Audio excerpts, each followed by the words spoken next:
নমস্কাৰ এনিভাৰ 24 চাই থকা বা আপোনালোকক ধন্যবাদ জ্ঞাপন কৰিছো এপিএসসি এক সাফল্যৰ অধ্যায় নহয় যি সময়ত এপিএসসি কলংকৰ অধ্যায় বুলি বিভিন্নজনে অভিযোগ উত্থাপন কৰি আছিল যি সময়ত এপিএসসি কেলেংকাৰীৰ ঘটনাই চাকৰি প্ৰত্যাশী প্ৰাৰ্থীসকলক আশাহত কৰি আছিল তেনে সময়তে চৰকাৰৰ এক সিদ্ধান্তই এক প্ৰকাৰ আশাৰ বতৰা কঢ়িয়াই আনিছে এপিএসসি কেলেংকাৰীৰ সন্দৰ্ভত উচ্চ ন্যায়ালয়ত শপতনামা দাখিল কৰিছে ইতিমধ্যে চৰকাৰে আৰু এই পৰ্যন্ত এপিএসসি কেলেংকাৰীৰ 5 গৰাকীকৈ বিষয়া গ্ৰেপ্তাৰ কৰা হৈছে 25 গৰাকীকৈ বিষয়াক নিলম্বন কৰাৰ ইতিমধ্যে বাতৰি লাভ কৰা গৈছে তেনে সময়তে ৰাজ্য চৰকাৰৰ সিদ্ধান্তই পুনৰ আশাৰ বতৰা কঢ়িয়াই আনিছে এপিএসসিৰ প্ৰত্যাশী প্ৰাৰ্থীসকলৰ বাবে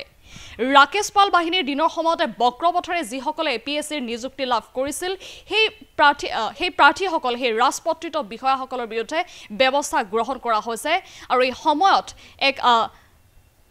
নিকা নিযুক্তি প্ৰক্ৰিয়াৰ কথা যি কৈ থকা হৈছে তাৰেই যেন প্ৰমাণ কৰিবলৈ এতিয়া আগবাঢ়িছে চৰকাৰে কিয়নো ৰাজ্য চৰকাৰে এপিএসসি কেলেংকাৰীৰ সন্দৰ্ভত শপতনামা দাখিল কৰিছে 42 গৰাকীকৈ ৰাজপত্ৰিত বিষয়াৰ তদন্ত কৰিছে চৰকাৰে 5 গৰাকী বিষয়া ইতিমধ্যে গ্ৰেপ্তাৰ হৈছে 25 গৰাকী বিষয়াক নিলম্বন কৰা হৈছে আৰু তাৰ মাজতেই এপিএসসিক লৈ যিসকল প্ৰাৰ্থী আশাহত হৈ আছিল সেই প্ৰাৰ্থীসকলৰ বাবে এক প্ৰকাৰ আশাৰ বতৰা আহিছে ৰাকেশ পাল বাহিনীৰ দিনত বক্ৰপথৰে চাকৰি লোৱা বা আজিৰ সময়ত কাৰ্যনিৰ্বাহ কৰি থকা যিসকল ৰাজপত্ৰিত বিষয়া আছে সেই সকলৰ বিষয়ে ব্যৱস্থা গ্ৰহণ কৰিছে চৰকাৰে আৰু পৰৱৰ্তী সময়ত এপিএসসি পৰীক্ষা এক নিকাভাৱে স্বচ্ছভাৱে অনুষ্ঠিত হ'ব বুলি এক প্ৰকাৰ আশা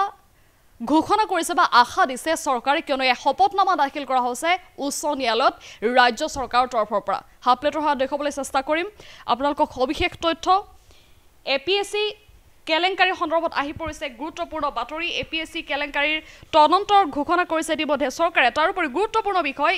ৰাজ্য চৰকাৰে এপিএসসি কেলেংকাৰীৰ সন্দৰ্ভত শপতনামা দাখিল কৰিছে ইতিমধ্যে উচ্চ ন্যায়ালয়ত আৰু উল্লেখনীয় বিষয় যে কেলেংকাৰীৰ সন্দৰ্ভত এই পৰ্যন্ত গ্ৰেপ্তাৰ হৈ আছে 5 গৰাকীকৈ বিষয়া 25 গৰাকীকৈ বিষয়াক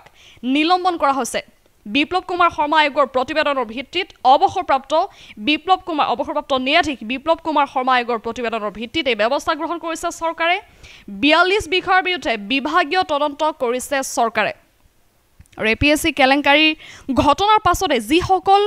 প্ৰত্যাশী প্ৰাৰ্থী আশাহত হৈছিল এপিএসসিত সদায় বক্ৰপথৰে নিযুক্তি হয় নেকি এই সন্দৰ্ভতেই এক প্ৰকাৰ আশাৰ বতৰা কঢ়িয়াই দিছে এতিয়া চৰকাৰে উচ্চ ন্যায়ালয়ত শপতনামা দাখিলৰ জৰিয়তে 5 গৰাকীকৈ বিষয়া এই পৰ্যন্ত গ্ৰেপ্তাৰ হৈছে 25 জনকৈ বিষয়া নিলম্বন হৈ আছে আৰু 42 বিষয়াৰ বিৰুদ্ধে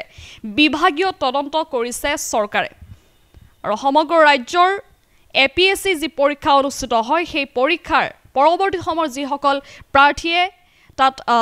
অৱতীৰ্ণ হোৱাৰ কথা ভাবি আছিল সেইসকল প্ৰাৰ্থীৰ বাবে এক প্ৰকাৰ সুখবৰ আহি পৰিছে যে এপিএসসি কেলেংকাৰীত আৰু পৰৱৰ্তী সময়ত বক্ৰপথৰে কোনো নিযুক্তি লাভ নকৰে বুলি এক প্ৰকাৰ চৰকাৰে আশা ব্যক্ত কৰিছে এনে ধৰণৰ সিদ্ধান্ত গ্ৰহণৰ জৰিয়তে শপতনামা দাখিল কৰিছে ইতিমধ্যে উচ্চ ন্যায়ালয়ত ৰাজ্য চৰকাৰে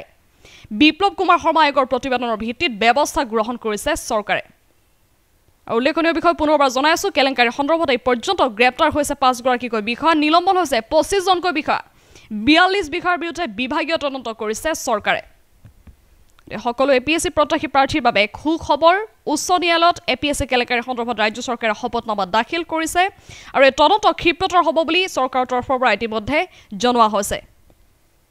এই সমগ্ৰ এপিএসসি কেলেংকাৰী ঘটনা সন্দৰ্ভত হবি এক খবৰ আপোনালোকক জনাবলৈ চেষ্টা কৰি থাকিম তাৰ বাবে চাই থাকিব এনিভাৰত 24